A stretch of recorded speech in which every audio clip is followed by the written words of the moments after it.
Hello, and welcome to another edition of Hitting the Hardwood podcast, your home for all the latest Minnesota Lynx and WNBA news, analysis, and coverage. Thank you for tuning into another episode this week. I'm your host, Mitchell Hansen, and this week I am joined by somebody who many of you are familiar with who follow the WNBA, the NBA, basketball in general, at the college level, professional level, and everywhere in between. Mark Schindler, who writes for the WNBA or covers the WNBA and the NBA, writes for WNBA.com and 7 Star Digital, and also is the host of the Tag the Roll podcast, as well as They've Got Now podcast. Many of you are familiar, or should be familiar at least, with Mark's work. He does a great job in covering the WNBA, the NBA, like I said, the college game, and he kind of attacks it from different angles. And it's great to have his coverage of the game at all levels, but especially the WNBA. He does a great job with all of that work and covering the league and furthering its exposure, which is important, and that's exactly what we need and what all of us try to do. So Mark is great. He has a lot of great insight. And you will hear that soon in the podcast. If you enjoy listening to this podcast, I highly encourage to find us wherever you get your podcast. If they allow you to rate and give ratings to those podcasts on those platforms, please do so. Give us a 5-star rating or whatever you see fit. Please go check that out. Apple Podcasts, Spotify, like I said, wherever you get your podcast, you can find Hitting the Hardwood. I also want to bring to light our Patreon page. You can find our Patreon page at patreon.com/hitting the hardwood. A lot of the stuff that you see or hear on this podcast, you'll also hear and see on our Patreon page, but you get more. You get more exclusive news. You get early access to podcasts. You get other news and notes and information that you don't get anywhere else. So please go check that out. Try a 7-day free trial. If you enjoy it, then you can sign up for a subscription or a membership. And I promise that it will be worth it. You do get exclusive perks even for just signing up. But throughout your time as a patron, you do get exclusive newsletters. Like I said, early access to podcasts, discount at our Hitting the Hardwood store. Whatever you, and you can offer suggestions, questions, feedback, whatever you see fit. So please go check that out. Once again, it's patreon.com/hitting the hardwood. Without further ado, let's jump into this week's podcast with Mark. Mark, how you doing, man? Thank you for joining me. I'm really good. I appreciate you having me on. It's been kind of a crazy week. Somehow it's September already, which I am not ready. I'm ready for, but also not ready for. So yeah, we're here. Yeah. We were kind of talking about right before we started recording of kind of we're both dealing with some flexibility of family being in town or being with family over the weekend, and we're recording this over Labor Day weekend. But it's hard to wait. It's Labor Day weekend. Oh wow, this weekend. Yeah. Good. The more you know. It flies by, man. That's that kind of thing. But yeah, well, it's crazy. Now I know. Yeah. But yeah, I mean, to your point, it's crazy how fast the summer has gone. And I mean, the same thing with the WNBA season. I mean, it's crazy how fast it's gone. It feels like we just literally started the season. It feels like 2 weeks ago we just had the All-Star break. But now here we are. We're in September. We're a couple games away from the postseason, and we're off and running. They've been interesting, but they're about to get interesting from here. So, it's been crazy. But before we start talking about WNBA, I kind of want to just open things up to an introduction to you for our listeners who are not familiar. I know a lot of people are familiar with you and your work, but if you could just open up with kind of what you do, who you are, and where everybody can find your work. Yeah. So I'm Mark Schindler. You can find me on Twitter at MG_Schindler, is where I'm most active. I work kind of all over the place, but luckily it's condensed down a little bit recently. I technically work for a company called 7 Star Digital, which is it's a sports betting affiliate. But basically I do nothing related to sports betting. Everything's just covering basketball for their websites, which is a good gig, and I appreciate that it's come along because I needed it because I turned 26 and health insurance is important. But then I also work for WNBA.com doing features and analysis stuff there as well, and have a podcast where I do less analysis, more like just talking to players, coaches, everyone in that fashion. So yeah, but basically, like, I mean, obviously right now everything is W for me, but as soon as we hit fall, it will be back full swing with the NBA, and especially like I'm already once we hit the second round of the playoffs, I have a couple college trips I need to go do, because I know that I have to be somewhere for, like, obviously I'm going to be at the finals. But once it's down to like just the second round, I need to start branching back out and getting some things going before the college season starts. So yeah, man, we are like full go right now. The fall is fast upon us. Yeah, it seems like it's never ending, the world of basketball. Yeah. And that's the beauty of it. I mean, I don't know if you feel the same way, but I love it. I Oh love no, I love basketball it year too. round, and Yeah, but it is never, it never stops. It never sleeps, because that once, is the like you said, truth. once you're done with the WNBA, or vice versa, then it's NBA, or college. You mix all of that in, Yeah. but Well, and it's been wild too, because even this year, like I was talking about this with Joni Taylor, Texas A&M's head coach, the other day, and it's like even now, like it might start to sort out, but now, like, not to get like too nitty gritty, but like I do some stuff with grassroots and AAU and trying to, because I do a lot of stuff on the scouting side. So I think, like I go out and watch like 17s to go see, the juniors and seniors in high school to, or like this next coming year of seniors, because you're not playing grassroots as a senior. But, point being, like, I want to go see what the talent looks like coming up. And then now, like, obviously you have the three main shoe circuits, but now it's starting to expand out to there's a lot of events that are put on by non-shoe companies, which is kind of a different thing. Like that hasn't really happened. That's starting to be different. So now, like, and a lot of those were sanctioned for coaches to come to this year. So now, like, I mean, talking to Joni, she's like, honestly, like her season was busier in the summer than it was in season, which is kind of crazy. And I think that's just kind of here to stay. So exactly. It's fun, but also like, damn, man, I need a second to relax. yeah, exactly. That kind of goes into my first question for you. Of You've covered a lot of basketball. You just talked about the variety of different basketball that you do cover. Mm-hmm. Is there something that stands out to you about the WNBA? What do you enjoy about covering the W? Yeah, I think W for me, like I've always been really kind of engrossed in scouting and player development and stuff. Like I've flirted with working for some NBA teams. I've done some consulting work on the side.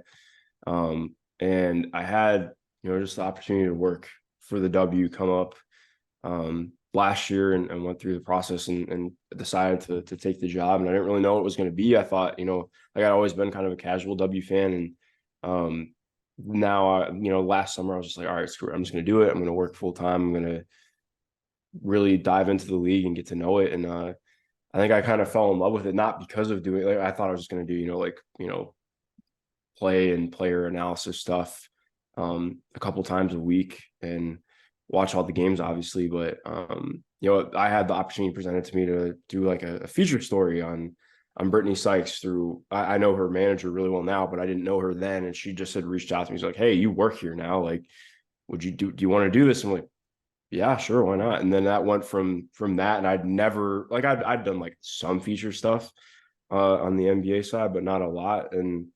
Um, and that turned into like me, like, I don't know. I love doing that now. And I think it's less about the writing, it's more just getting to know people. Cause I think I'd say all that to say what stands out to me the most about the W side is how open and willing people are to just to be themselves, and to just show you who they are if you really are earnest and genuine, and want to get to know them. And I think, to me, like, that's kind of a breath of fresh air. I don't want to say that like you don't get that in men's basketball, but I think there's a different air to it in the W, and I really appreciate that, because it's not very common. Like, I don't know, like there are so many, I could give you so many examples, but like I think that's been my favorite thing. Not that I'm going to be like friends with every player or something like that, but it's more just like I'm somebody who I always want to understand things. It's less about knowing, it's more like I just want to understand. And I think when you get the opportunity to understand people, you get a lot more ability to see why they do or don't do things, and just really get an appreciation for who they are. So I think I've really loved that about the W. I think that's my favorite part, and it's the reason that I have no intention of leaving it ever, because it's been really special for me.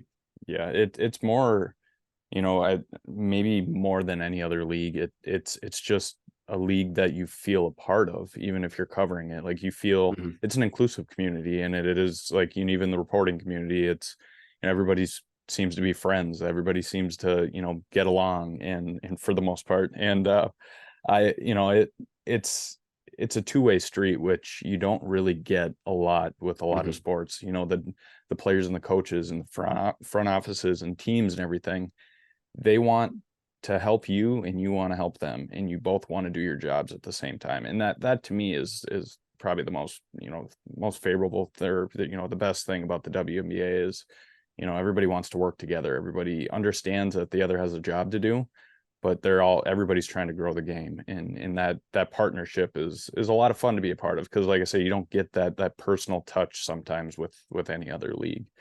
Mhm. And yeah, it's a great thing to be a part of, and it's been a lot of fun. But I definitely agree with what you were talking about. um kind of jumping right into the actual product on the floor. What are your thoughts on what we've seen so far? I mentioned, it's Labor Day weekend. We have a couple days, a couple games left of the regular season before we get things going in the playoffs. What are your thoughts on what we've seen so far, and is it kind of what you expected maybe to see this season? Yeah, I think this year has been really interesting. Obviously, like I think anybody expected to see this happen uh with respect to the Aces and Liberty. Like I think people really expected them to obviously be the top two. That goes without saying. I will say this is not just to beat my own drum, but I did expect the Sun to be third. I thought they would be really good this year still. I didn't expect there to be much of a drop off, just because I was excited about a lot of the pieces that they were bringing in. I thought it made a lot of sense to me, and it's been really cool watching that play out in a way that I maybe didn't expect either. But as for everything else, in terms of the actual just kind of war zone that exists in the middle of the playoff pack, um, I don't know if I necessarily expected that. I thought that it would be a lot of competition, but I didn't expect it to be everybody beating the shit out of one another, for excuse my language. I don't know if I'm a little smart You're here. good. You're For good. lack of better terms, like that's what it's been. Like it feels like whenever a team really starts to gain momentum, they run into the one team that's just an awful matchup for them. And it was funny because like I talked about this with Stephanie White the other day, where even as good as the Sun have been this year, they're 25-11 right now. That could obviously change tonight and probably will change tonight. But like looking at like for them, like they were playing really well, and then they kind of went into a slump post All-Star break because they played the Wings like 3 times in 2 weeks. And she was like point blank and saying, we are not a good matchup for them. Like they just crush us with their size, but we can't really do a lot about it. Like obviously they're, she wasn't excusing them. She was like, we could have done a lot of things better, but at the same point, like we just don't have the size to match up with them with Bree Jones out. Um, and that's to your point in terms of talking about um, openness in the league. That's not a comment I would expect to hear Mm-hmm. at times. But I appreciate the candor. And it is true, but I think that's what's so interesting in looking at some of these things. Um, like the Minnesota has just had Dallas's number this year, even though Dallas, it feels like, should be able to take advantage of them. It's that just has never played out right. Um, the Sparks cannot beat the Chicago Sky after being the hottest team in the league and now dropping three straight. Like there are just all these little kind of pockets of teams that really struggle matching up against one another, and it's really interesting to watch how it plays out, because that's how we end up having this. I mean, we have the Wings. Well, okay, remove the Wings. The Atlanta Dream, who are in fifth, are 2 games ahead of the Sparks, who are in 10th. So it's just like, or I mean in ninth, but same difference. But like exactly. So it's just it leaves a lot of room for things to kind of happen in the last week, which is going to be really interesting to watch play out. Mm-hmm. It seems like, in the past years, we've had teams, let's say maybe it's 5 through 8, but maybe not so much, 4 through 9, that have been kind of, close in the standings. And it seems like it always comes down to maybe, the last few games. But this year it's been like, you've seen stretches, to your point, like you've seen Dallas play really well. You've seen, and really any team play really well. And then they have stretches where they just look bad. And it's weird. Like it's maybe more so than in past years. It seems like, we just have like the top three teams and then the rest are just going to fight it out and see what happens. But I don't know. I feel like it's ultimately kind of an inevitable. I think that's a lot of people thought coming into the year it was going to be Vegas and New York, but Mhm. I think that, especially now what we've seen throughout the year, New York's gone off to another level from the beginning of the year, just with playing with each other and finally building that chemistry together. And then, Vegas is phenomenal. But then you have teams like Connecticut. If they were fully healthy, I would even think they would, they would obviously be better than what they are right now, but they're still a strong team that could play spoiler, or they could, take down one of those top two teams at some point. But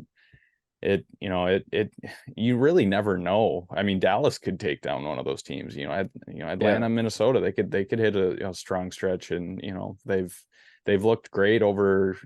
Let's say the Lynx, for example, they've looked great over, let's say a 5-game span, and then they look terrible over a 5-game span. Well, maybe they hit a good stretch, or if you can put any team into this scenario, but maybe they hit a good stretch in a series and they end up upsetting somebody. So it's maybe more so this year. I don't want to say maybe more so this year than other years, but it's going to be an interesting postseason to see kind of how all of that plays out, and and to even get there. We're not even there yet, but to see where those teams land will be really fascinating. Yeah, I mean, exactly like you mentioned too, because last year, I think it's so easy to forget last year, especially once we were done with the Commissioner's Cup. I think it was everybody pointing to, well, we can't wait for the Sky and the Aces to face off, because that's what it was building up towards the entire season. And then that didn't happen. So it's Mhm. like, nobody really expected the Sun to be in the finals. And so it's just especially, I mean, like even during that series with the Sun were down what, like 17 at one point in that game. It might have been more before they come back and end up winning. And so I mean, I think even that could happen in the playoffs this year. I would expect it to happen in the playoffs this year just because what's expected rarely is what happens. So it'll be interesting because, like you mentioned with Dallas too, I think like if Dallas were really able to put everything together, I don't think it's as simple. Not saying that you're saying this, but I think Mhm. some people have put it as like, oh, well, all they just need to have, once the playoffs get here and things slow down, I think there are some ways that they could get exploited too that people haven't really taken advantage of this year. Right. At least, in full over like an actual game plan. But that's what makes it fun because if you just catch the wrong matchup in the second round, then you're just kind of screwed. And Mhm. so watching teams try and kind of work through things and progress, like I honestly think the Sun I wouldn't be shocked if they make it to the finals again. Like Mhm. I think that would be shocking for some people. I'm not saying I would bet on it, but I think in terms of the things that they've worked through this year, and if their depth does hit right and they're healthy, like obviously without Dejounte Carrington, I feel a lot worse about that projection. But yeah, I'm excited for the playoffs. Mhm. Yeah, and I mean, you even look at a team like Washington. I mean, I coming into the year, they were my kind of dark horse that, they if they could stay healthy, that, and once again, we dealt with the same thing we've dealt with in the past, I don't know how many years of them not being Mm-hmm. able to stay healthy. But I thought at the beginning of the year, if they stay healthy, they could make a run. And granted, they were not healthy during the year on and off, which has resulted in them sliding. But right now they're healthy and they look strong, and like Elena Deladon and Shakira Austin, they're still in minutes restrictions right now. So once they get back into full, 100% back to what they were, that could even be a team that that could play spoiler or could upset somebody higher than them in the playoffs. So there's teams that if they can put it together, they could face off against anybody, and that's including the top teams. But it I don't know. I don't want to wish the regular season to get over with, but I just can't wait for the playoffs. It's some of my favorite basketball of the year, and it's always phenomenal. So I can't wait for that. We'll be here before we know it. I mean, we were just talking about it. The season flew by, so before we know it, we'll be preparing for the draft again or something. Pretty much, man. It feels like it. But yeah, let's kind of dive into the Lynx a little bit. We mentioned them a little bit ago, but what are your thoughts on the turnaround that they've had? They've had an impressive turnaround after that rough start to the season, but they've put together a strong year. They have a good chance at getting the 5 seed even, which I don't think a lot of people even thought at the beginning of the year or even right before the All-Star break, but here they are, right in the heart of the playoffs. What do you think of Minnesota and what they've been able to do so far? Yeah, it's been really cool, honestly. And I'm still just kicking myself that I got just the way by virtue of moving this year, I kind of strapped myself in terms of how much I was able to travel later on in the year. I have a trip coming up to Dallas this week, but if I had time, I would go to Minnesota too, because I'd love to like go out there and actually get to do some more story stuff, which is hopefully an off-season thing. But long story short, it's been a blast because I think watching them early on in the year, they start 1-7. And I was still like very much somebody banging this team is not tanking drum. Like I think it was very clear they were trying to win those games. I also just hate when tanking gets brought up in W because like I mean I can't speak on the entire history of the league, but at least since I've been around, like it's just not a thing. That's not what people do. Like you have to turn a profit. You have to actually get people to want to be there. And I mean, just point blank period. Cheryl's been on it since day one. Like I think on media today, I'm pretty sure she was like, I see what people are talking about. We're not tanking for Caitlin Clark. We don't do that shit. And it's like, and that's obviously how it's played out. Like looking at this team, 17-19.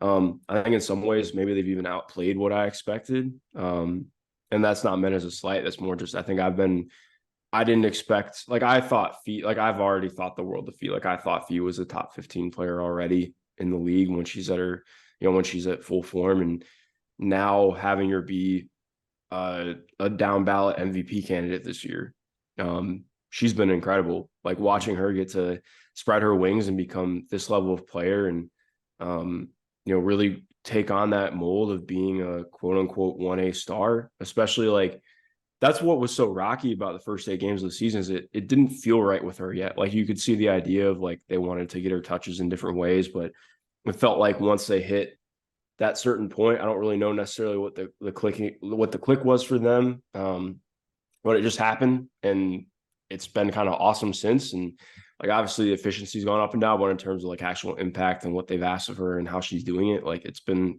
steady. I think I've just continued to be really impressed with the rookies, which I just wrote about yesterday with obviously Diamond and Dorka.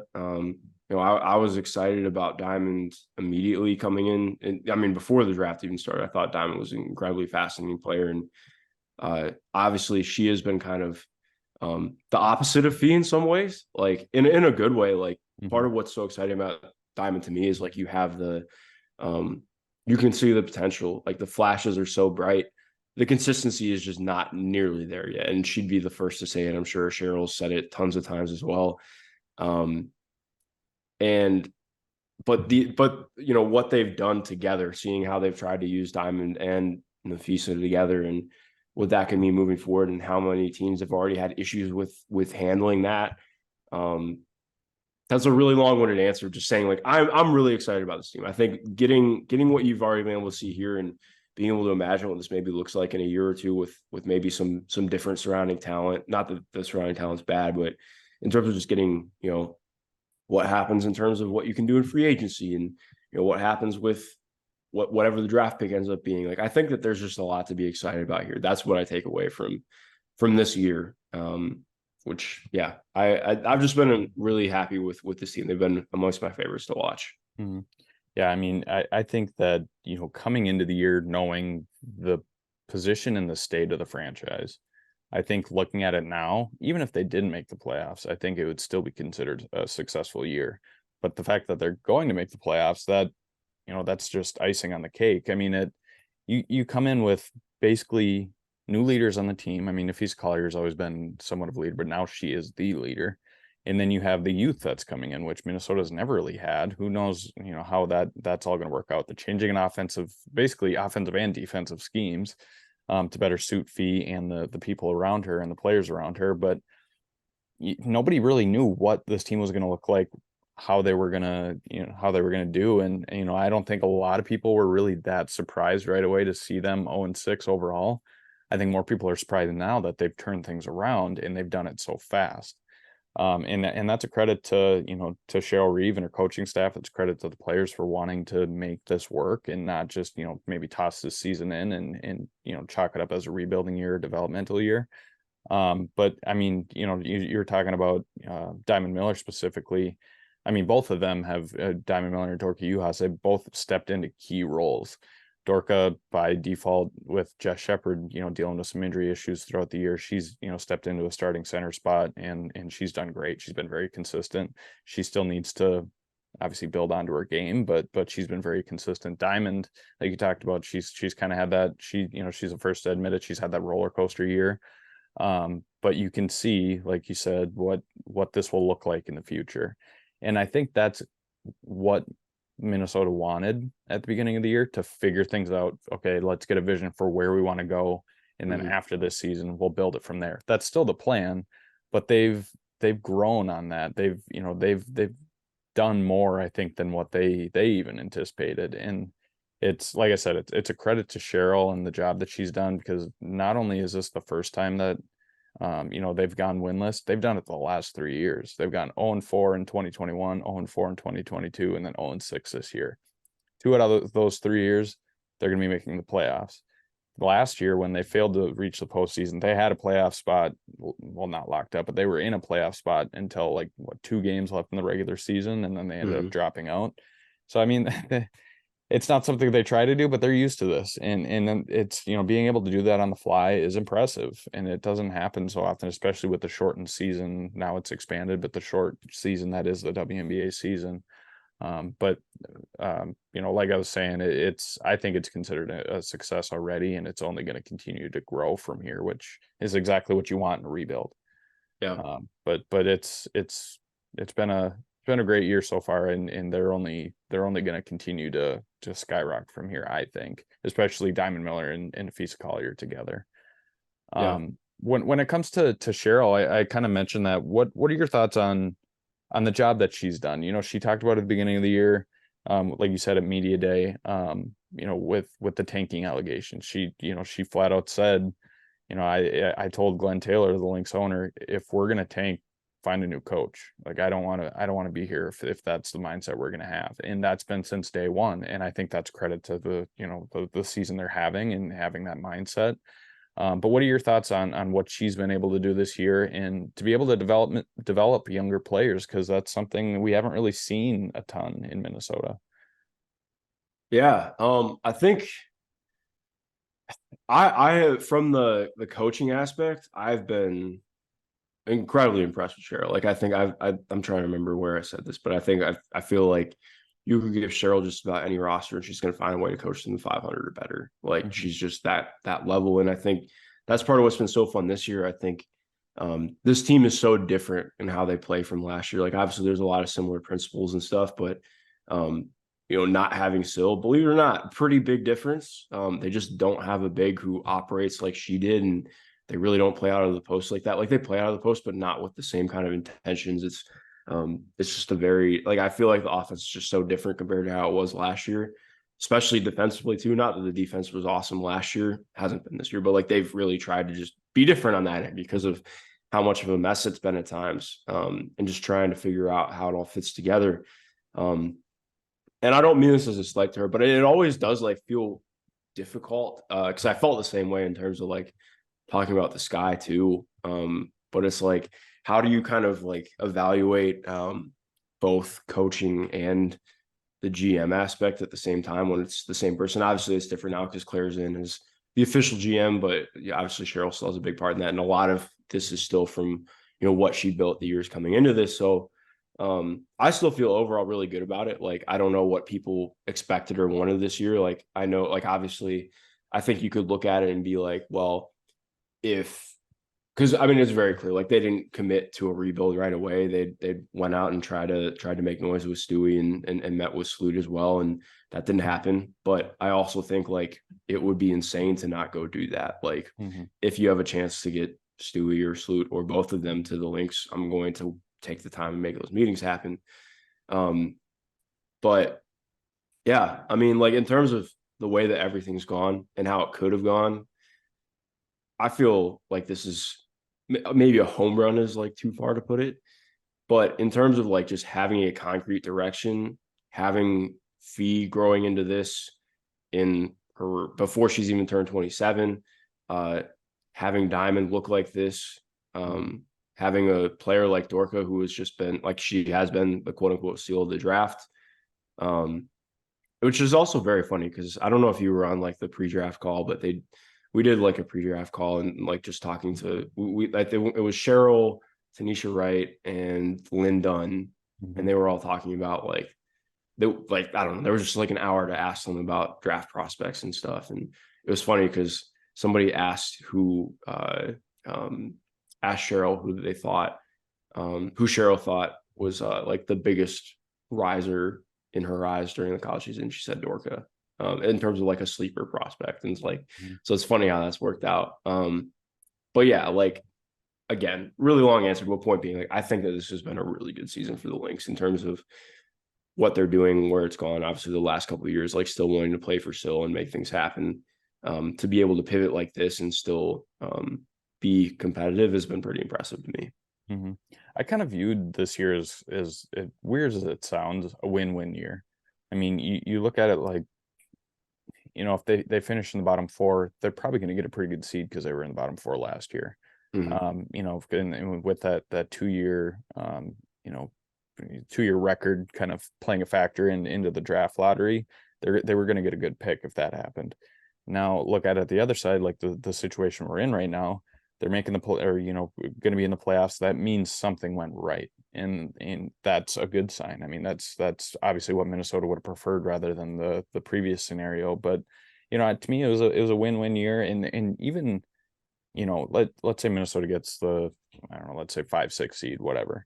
They're still going to get a pretty good seed in the draft. I mean, there's 12 picks in the first round. You're going to get a good pick. You're going to get a good player, especially with the talent that might come out of college this year, but the ones that for sure will come out, you're still going to get a good talent and a good prospect coming out. So to me, it was a win-win, and obviously this is the better scenario of the two, but I don't really think they could have lost either way as far as being disappointed. I mean, you always want to make the playoffs, but if they didn't, that means they're going to get a good pick. So you kind of take the good and the bad with both scenarios, but it's been a remarkable year, remarkable coaching job.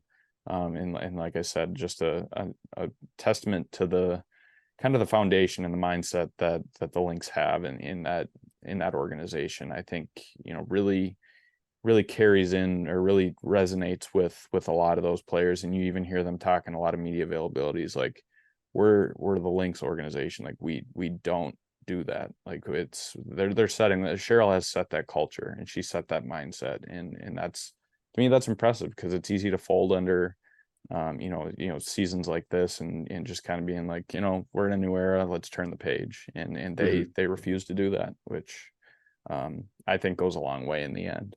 But yeah, with kind of before we jump into beyond this season, what do you think would be a realistic expectation for the Lynx? Or I guess, what would you consider a success for the Lynx? They're going to make the playoffs. I think that's a success in itself, like I said, but what do you think would be a realistic expectation and a success for them? That's a good question. I think realistic expectation, maybe for me, I mean, I think just to be competitive in the playoffs, not to like sound like a downer, but I think to me, it'd be more like, can they win a game in the first round? I wouldn't expect this team to win a series, just to be point blank. Like, I think especially with, and this is part of where it does come into the GM aspect. Like when you're talking about where this team is at, I do think like the lack of shooting really hurts them. It's hurt them a ton in the games where they've gotten blown out, because that's been one of their issues, is when the shots are not falling from deep, because like they can generate good looks. It's just outside of K-Mac and Rachel Banham, who then Rachel's obviously missed a really good part of the season. It's good that she's back now, but like there are not consistent shooters on the team. Like Fee's shot has been pretty up and down this year.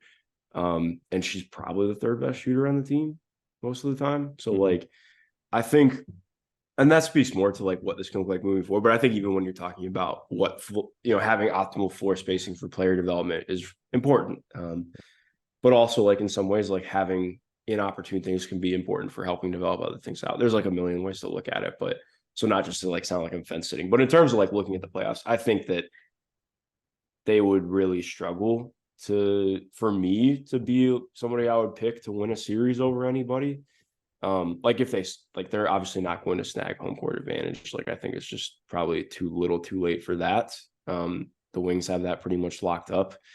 It feels like, unless things really hit the fan for them and they lose to the Fever tonight, but Fever been playing well, so you never know.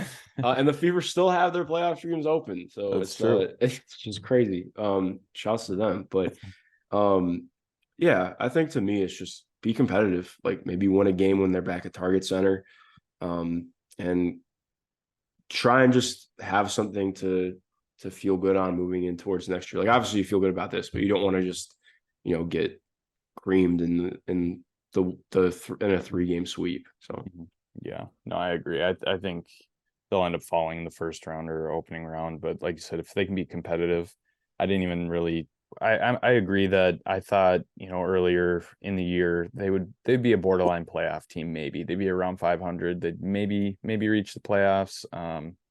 I initially anticipated at the beginning of the year they'd be around like 18-22. I think that might be pretty close this year actually, but I don't think they have what it takes to they just don't have the depth. They don't have, Cheryl mentioned even after one of their most recent games, they have a big two. That's about it. And that's true. And that's, no knock on the Lynx, but I just don't think that that's going to do much in the postseason. But I mean, like we've said the whole podcast here, it's just to reach the playoffs, I think is a successful season. And I don't even know if they necessarily expected that or to be expected. They didn't maybe expect to be as high as they are. Maybe I think they could have, snuck in one of the bottom seeds, but I don't know if they anticipated being, sitting around that 5 seed. And yeah, so I think that it will ultimately fall short, but I don't know. I think a success is just simply reaching the playoffs this year.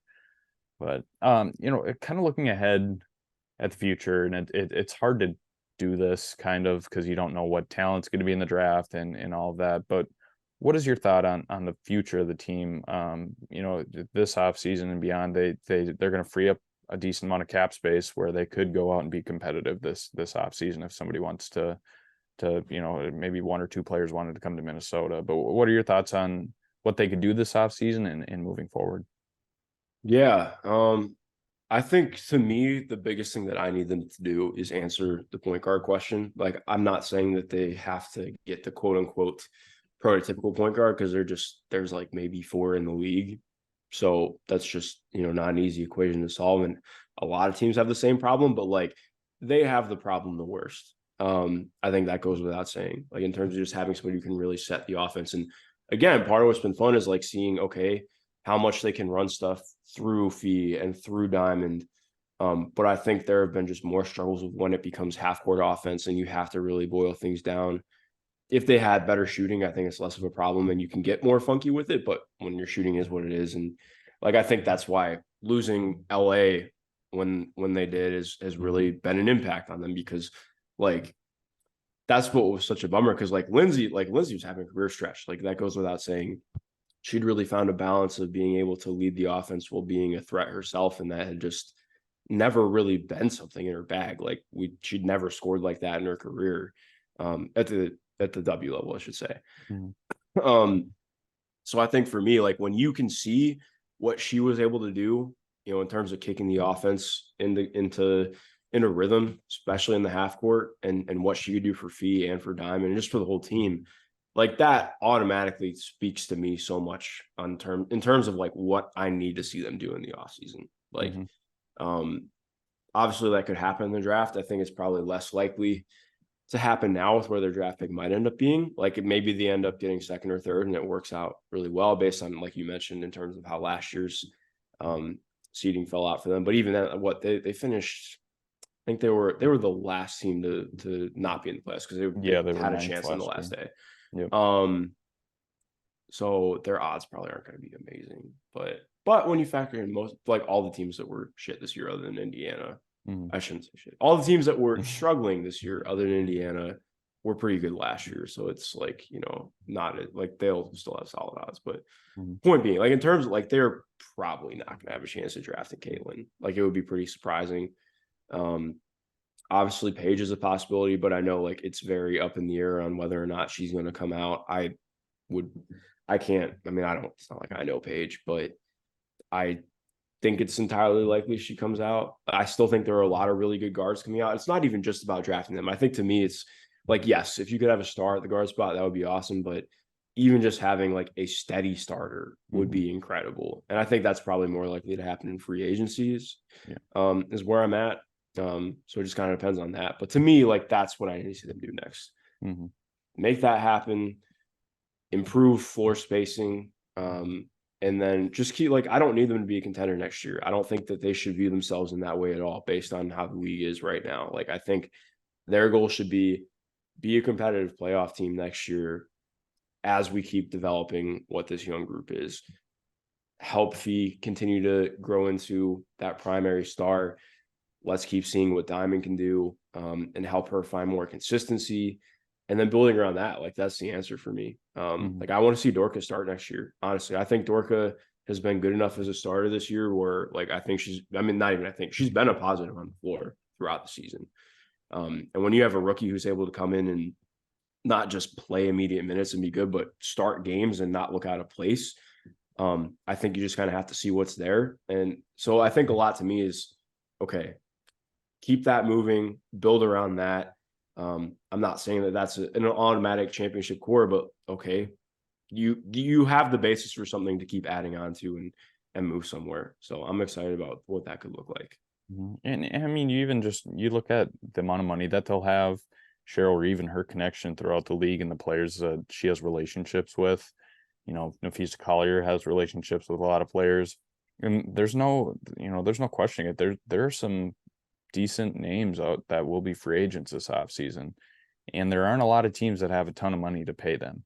And Minnesota is a team that could get 2 max players if they were able to, and that's I think a credit to them, realizing this past offseason they weren't going to get any of the big names.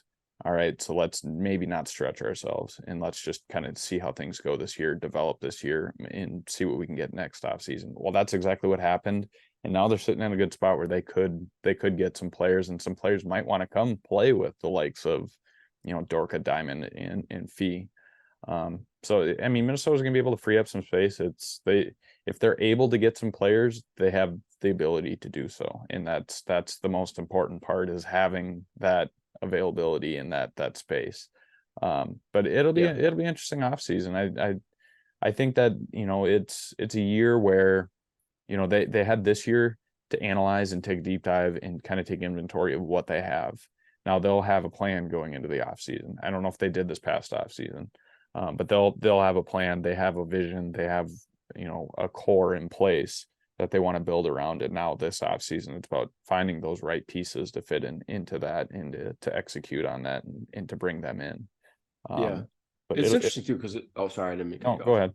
I was it's not even like, I don't even know if it's that they didn't have a plan. I think it's more, and not to correct you, but I think it's just more like we kind of talked about, like they had the opportunity to go in multiple directions, which always makes it interesting. But like you mentioned too, like they'll have one protected veteran headed into next year, which leaves so much to work with. Like they have 1.5 million cap space right now. I mean, like committed right now, obviously, and that's including hardship players because that's over the cap, but they're going to have close to $800,000 to work with next offseason. And to me, like, we didn't even say it. Like, I think what the deal looks like will be interesting, but I think bringing K-Mac back should be, like, I don't know if I'm going to say it should be a priority, but I think with how important she's been to the team this year, like, you can look at impact stats and on off and stuff, and it maybe doesn't say as much because, like, I think she's the only starter that is technically a negative on off. To me, that's more because she's played the most games out of all the starters. And also in terms of just what her assignments are, how the bench units get run and stuff. She's been, for me, I mean, like you mentioned Cheryl talking about the big two. I mean, it's Fee and K-Mac for me. Like, obviously Diamond has done good things, but K-Mac has been incredible this season, especially after a slow start. Like, she had a really slow start from 3, and then she's been pretty damn consistent since then. And I think, to me, like, when I look at this team, you can look at what they are right now, and I think it might be easy to be like, oh, well, it's okay if K-Mac's not back next year. I think this team looks so different on both ends of the court without her. Yes. So yeah, I think I love K-Mac, so I had to get that off. Yeah, no, I agree. She's not only a great player, but she's a phenomenal person, and I could Yeah, listen to her talk for days. But yeah, her, and this goes to what you just said, her leadership, I think, grew exponentially this year, and I think that was something Cheryl Reeve and the coaching staff in the front office, they knew she had, but they hadn't really seen it to the full extent. This year they have.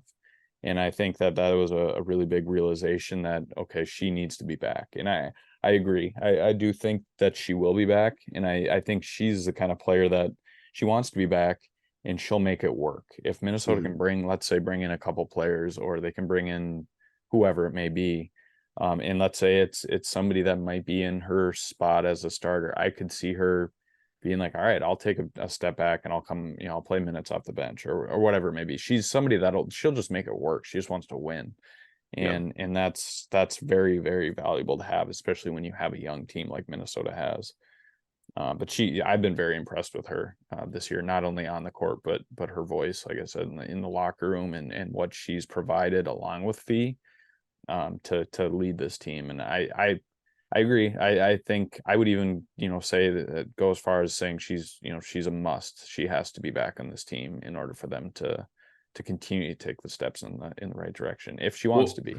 yeah, I mean exactly what you're saying though. Part of what's interesting is, and I'm not just trying to drum stuff up, but like you mentioned in terms of being wanting to be in a winning place. Like I don't, again, like I'm not trying to implicate that I know what her intentions would be in free agency, but like I sneakily would be a very big get for any team, Mm-hmm. especially the teams competing next year. Like you can envision her, and she would fit tremendously with what Connecticut likes to do Yep. and what they run.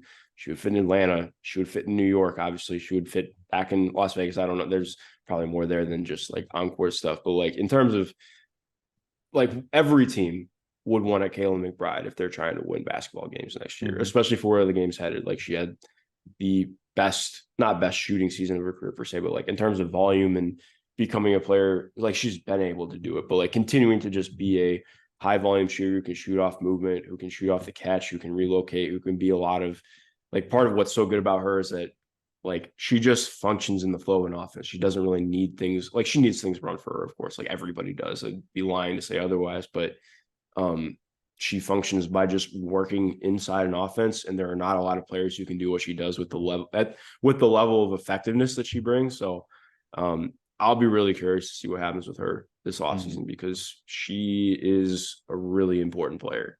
Yes, I agree. Yeah, it'll be interesting to see not only what other teams do, but specifically what the Lynx do, because they're one of the more intriguing teams that of the offseason, to see what they do to take that next step. And Mm-hmm. and it's they need to, I mean, it wouldn't be the end of the world if they don't make a splash in the offseason, but I think if they want to continue to take a next step, they need to bring in, a player or two. Definitely. And hopefully they have that ability, but we will see. Mark, I really appreciate you joining. It was great chatting with you, great talking, little Lynx, little WNBA, and everything in between. So I appreciate you joining. We'll definitely have to do it maybe this off season, or once the season wraps up, and look back at the year and talk about the year ahead and maybe the off season ahead. So I once again want to thank you for joining. I appreciate it. Yeah, definitely. Anytime, man. I appreciate you having me on. Thank you once again to Mark for joining the podcast this week. I think I probably could have talked to him for another hour at least. Mark is great to talk to. He's easy to talk to. He's a great conversation, and he's so knowledgeable about the game that it made it fun to chat with him and kind of break everything down from the league perspective, the league-wide perspective, as well as breaking down the Minnesota Lynx, breaking down this roster, where the team is at right now nearing the end of the regular season here, as well as what the future is like, what the postseason might look like for Minnesota, and what the offseason might look like for the Lynx. So a lot of great stuff. I really appreciate Mark for taking the time.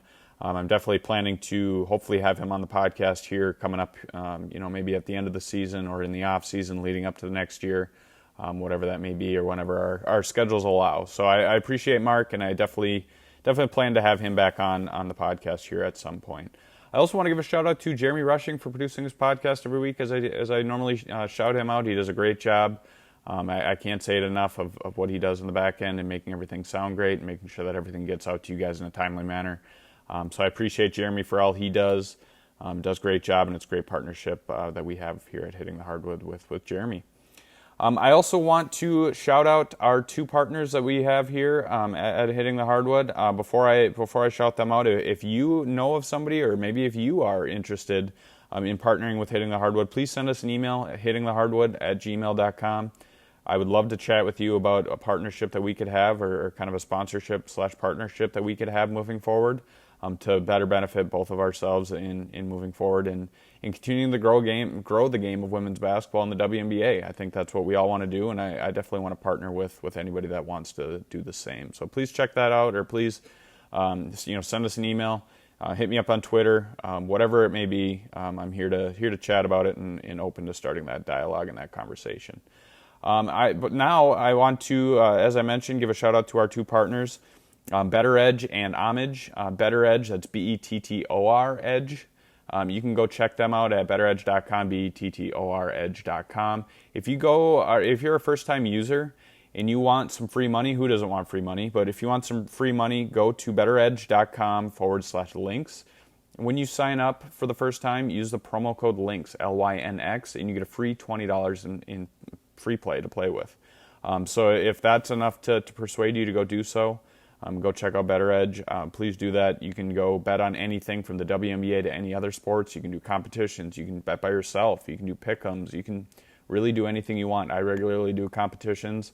I'll post that on social media when I do that. But please go check them out. Come take my money. Go play them. I usually play on that platform. It's very user-friendly, very easy to use. I do it year-round. Not just WNBA season, but I do it year-round, and I've really enjoyed Better Edge. And they're just a great group of people to work with.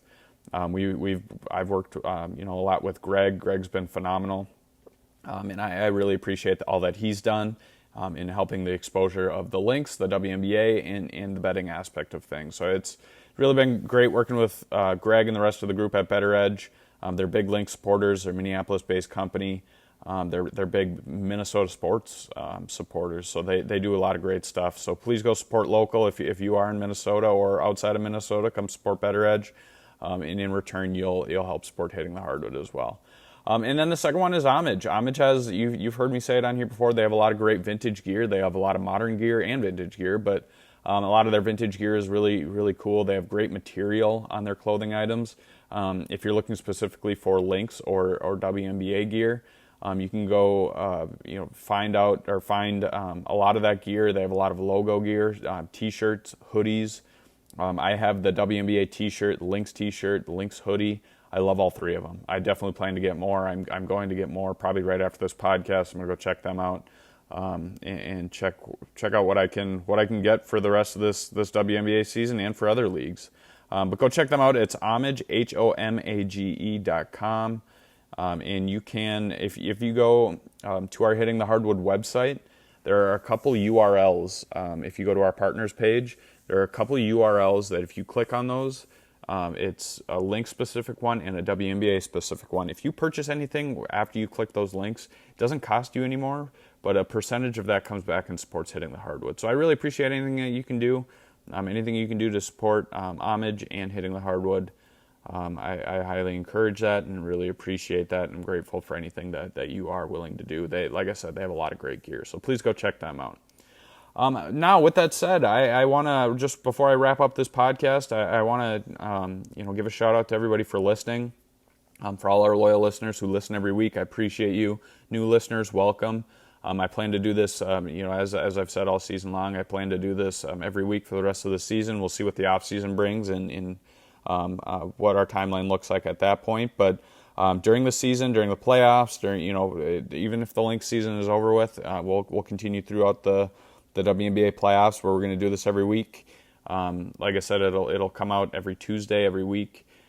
So please check out wherever you get your podcasts. You can find this podcast. But we're in the heart of the. Well, I shouldn't say the heart of the season. We're in the heart of almost the postseason. We're at the tail end of the regular season, which is hard to believe. We're entering the last week of the regular season before the playoffs begin. And then my favorite time of the year, WNBA postseason play. tips off in the middle of September. So it's hard to believe, but we're finally there. We're getting into fall, and before you know it, we'll be in the heart of the playoffs. So it's an exciting time. The Lynx wrapped up or clinched a playoff seed, so they officially have a spot in the postseason, which I don't think a lot of people thought that they would. When they started the season 0-6, but here we are. Minnesota turned things around. They're having an impressive season, an impressive turnaround, and it's been a joy to follow, to cover, and to watch all season long. So. Once again, I want to thank you all for listening to the podcast this week. Thanks again to Mark for joining. And I will see you all next week. We'll talk about, I plan to have somebody on to kind of recap the regular season as we're nearing the close of the regular season, or actually we're going to be getting to the end of the regular season by the time the next podcast comes out. But we'll recap the season that was for the Lynx, the regular season that was, and then we'll look ahead to the postseason because we have a playoff team in Minnesota. So once again, thank you for listening, and I will see you all again next Tuesday. Have a great week.